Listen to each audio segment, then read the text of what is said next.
Before anything else in this video, be sure and check out Have a Seat with Chris Hansen this Wednesday, where I will be on as a guest. I'm going to make a much more tactful video announcing this after I film this one, as it's frankly hard for me to keep my cool because of what I'm about to read you. What I'm about to read you is a police report that was filed right after one of Onision and Kai's kids fell out a window.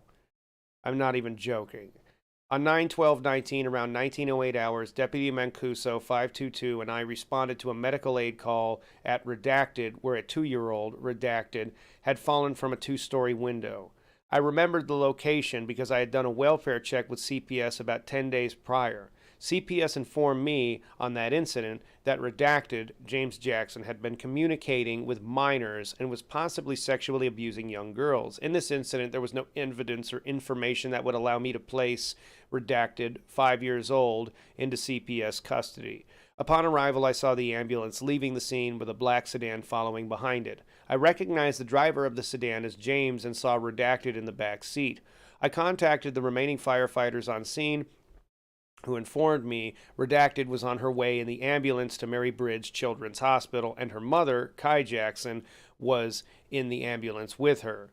The firefighters informed me they did not get much information from Kai or James yet, other than she had fallen from the window. They informed me when they arrived, Kai was hovering over Redacted, who was laying on her side underneath the window on the left southwest corner side of the house in front of the garage. They said she was lying partially on the screen, which was on the ground as well. I noticed the window on the far left side of the house was slid open, and beneath it laid the screen. I did not notice any blood or other markings that would show where Redacted hit the ground. Deputy Mancuso 522 photographed the exterior of the residence and later transferred them to case images. I contacted Sergeant Nicodemus, 84, and advised him of the incident, and he instructed me to contact Detective Moss, 238, regarding the incident. I contacted Detective Moss, who instructed me to meet her at Mary Bridge Medical Hospital to interview Kai and James. I assisted Detective Moss at Mary Bridge as she interviewed Kai and James. See her supplemental report for more information. There was no evidence collected. There was nothing further. Here's another section to the report.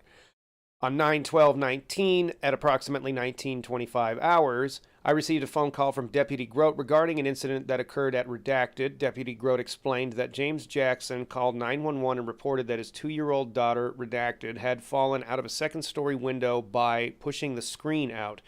Deputy Grote said that he had been out to the residence before to assist with Child Protective Services in checking the children due to concerns that James ran a YouTube channel with content about child molestation. Deputy Grote said that Redacted was being transported to Mary Bridge via ambulance. I met Deputy Grote at Mary Bridge Children's Hospital. Redacted had been brought into a CT scan immediately upon her arrival. I spoke to Lieutenant Johnson, number 5044 of Medic Unit number 51 with Gig Harbor. Lieutenant Johnson said that his medic unit transported Redacted to the hospital. Lieutenant Johnson said that Redacted was on the cement driveway directly underneath an open window, lying on her side. He said that there was a window screen partially underneath Redacted, which was broken in the corner. Lieutenant Johnson said the fall was not witnessed, and he was told that Kai was in the kitchen making dinner and James was in the garage. Lieutenant Johnson said that James said he had heard tapping on the outside of the garage, and when he went to investigate it, he saw that Redacted had fallen.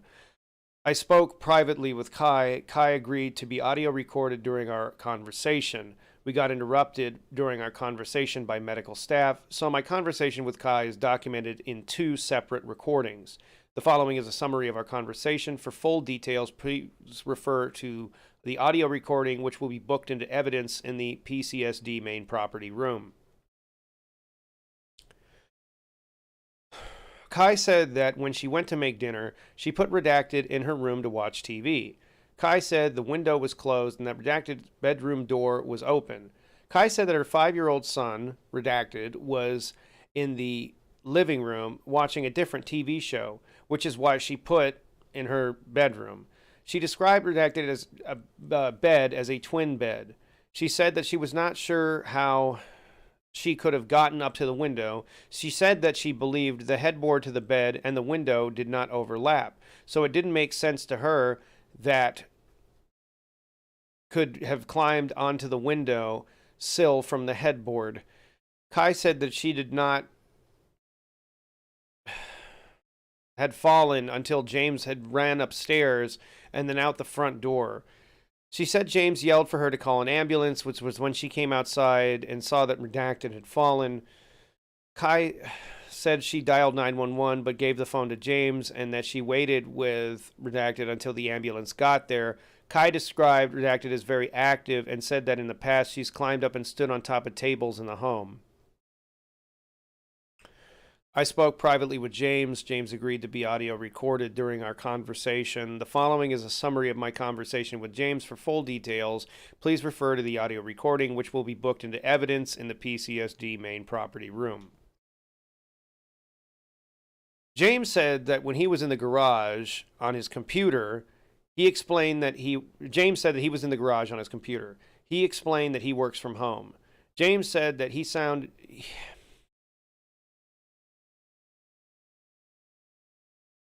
James said he heard what sounded like a deep voice and tapping on the exterior of the garage.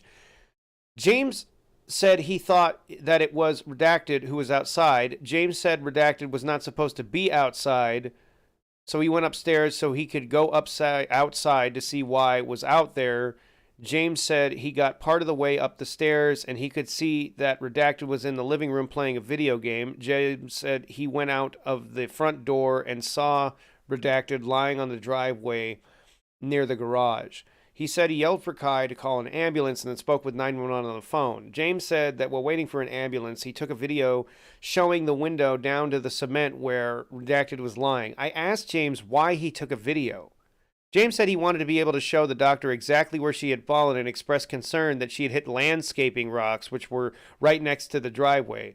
He also said that he thought about needing to show the police what happened and spoke about an incident in 2011 when a friend threatened to kill herself and make it look like he was responsible. So he took a video of himself calling 911 so he could show the police that he was not responsible. James' explanation for why he took a video seemed strange to me. James said that Redacted is an active child and said that in the past she's climbed up and stood on tables. He said she's also stood on windowsills in their front room, so they make sure to keep the windows closed and locked. James showed me the video he had taken of Redacted, and it was 1 second of video, which showed Redacted on the ground with Kai next to her, and then panned up to show the open window.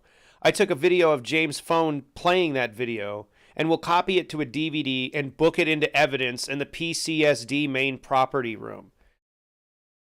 I spoke with Dr. Monge. He said that Redacted had multiple skull fractures. He said that she had a subgaleal hematoma. He said that she had small subdural hematomas. He said that there was some bleeding and bruising around her brain and that it was not enough to require immediate surgery.